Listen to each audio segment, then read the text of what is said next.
અમદાવાદના રસ્તાઓ પર પૂર ઝડપે મોંઘીદાર પોર્સે કાર દોડાવનારની પોલીસે કરી ધરપકડ। નમસ્કાર મિત્રો, હું વિપુલ પટેલ, શિક્ષાપત્રી સંદેશ ન્યૂઝ સત્યની સાથે। એક નજર આજના મુખ્ય સમાચાર પર।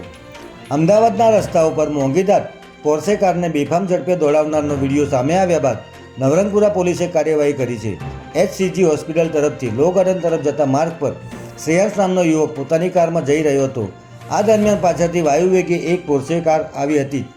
આ કારની સ્પીડ એટલી હતી કે તેનાથી શ્રેયાંશનો જીવ માંડ બચી શક્યો હતો। ત્યારે શ્રેયાંશે નવરંગપુરા પોલીસને અરજી આપ્યાના 2 દિવસ બાદ વિડીયો વાયરલ થતાં પોલીસે કાર જપ્ત કરીને કાર ચાલક સામે ગુનો નોંધી તપાસ હાથ ધરી હતી।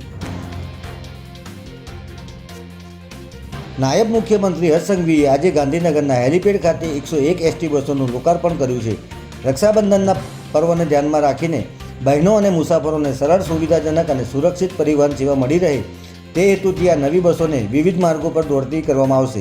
આ નવીન બસો બહેનોની મુસાફરીને વધુ સરળ, સુગમ અને સુરક્ષિત બનાવવાની સાથે ગુજરાતની જાહેર પરિવહન વ્યવસ્થાને વધુ સક્ષમ બનાવશે। આ કાર્યક્રમ દરમિયાન ST નિગમની મહિલા કંડક્ટરોએ નાયબ મુખ્યમંત્રી હર્ષ સંઘવીને રાખડી બાંધી રક્ષાબંધનની આગોતરી ઉજવણી કરી હતી। ભાવનગરમાં આજે એક અત્યંત કાળજું કંપાવી દેનારી અકસ્માતની ઘટના સામે આવી છે, જેમાં ભાવનગરમાં ST બસ સ્ટેન્ડ બહાર જ ST બસના ડ્રાઈવરે સ્ટીયરિંગ પરથી કાબુ ગુમાવતા બસ ફૂટપાથ પર ચડી ગઈ હતી। આ ભયાનક અકસ્માતમાં વાહનની રાહ જોઈને ફૂટપાથ પર બેસેલા માતા પુત્રીનું ઘટના સ્થળે જ કમકમાટી ભર્યું મોત નીપજ્યું હતું, જ્યારે એક અન્ય મહિલા ગંભીર રીતે ઇજાગ્રસ્ત થતાં હોસ્પિટલ ખસેડવામાં આવી છે।